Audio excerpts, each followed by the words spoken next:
बहुत समय पहले हिरण्यकश्यप नाम के राक्षस ने ब्रह्मादेव की तपस्या करके अमर होने का वरदान मांगा। जब ब्रह्मदेव ने अमरता का वरदान देने से मना कर दिया तो उसने मांगा कि उसे संसार में रहने वाला कोई भी जीव जंतु, राक्षस, देवी, देवता और मनुष्य मार न पाए।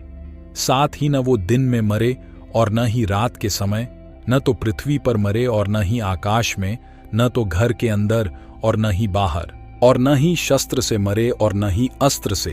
हिरण्यकश्यप की तपस्या से ब्रह्मादेव खुश थे ही, इसलिए अमृता के एक वरदान के बदले उन्होंने ये सारे वरदान उसे दे दिए।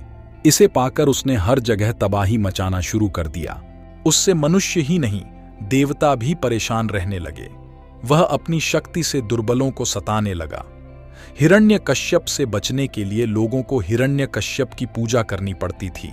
भगवान की जगह जो भी हिरण्यकश्यप की पूजा करता वह उसे छोड़ देता, और जो उसे भगवान मानने से मना करता उसे मरवा देता या अन्य सजा देता।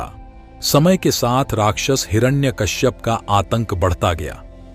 कुछ वक्त बीतने पर हिरण्यकश्यप के घर विष्णु भगवान के परम भक्त प्रहलाद का जन्म हुआ। हिरण्यकश्यप ने प्रहलाद को कई बार विष्णु भगवान की पूजा करने से मना किया और कहा, मैं ही भगवान हूं, तुम मेरी आराधना करो। हर बार हिरण्यकश्यप की बात सुनकर प्रहलाद कहते, मेरे सिर्फ एक ही भगवान है और वो भगवान विष्णु है।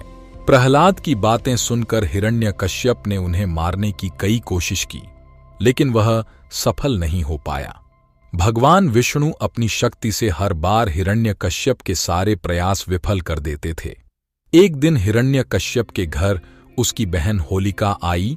होलिका को आग में न जलने का वरदान प्राप्त था।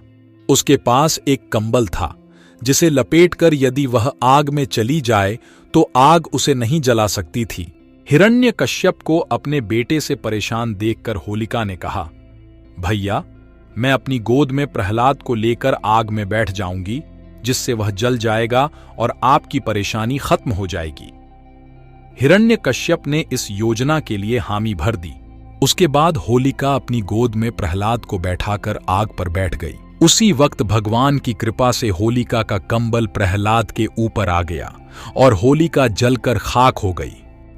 प्रहलाद एक बार फिर प्रभु विष्णु की कृपा से बच गए। आग में जिस दिन होलिका जलकर भस्म हो गई थी, उसी दिन को आज तक लोग होलिका दहन के नाम से जानते हैं। इसे बुराई पर अच्छाई की जीत के रूप में देखते हुए खुशी में होलिका दहन के अगले दिन रंगों से होली खेली जाती है। इस कहानी से हमें ये सीख मिलती है कि बुराई कितनी भी ताकतवर हो, एक दिन जीत अच्छाई की ही होती है। इसी वजह से हमेशा बुराई का मार्ग छोड़कर अच्छाई का मार्ग अपनाना चाहिए।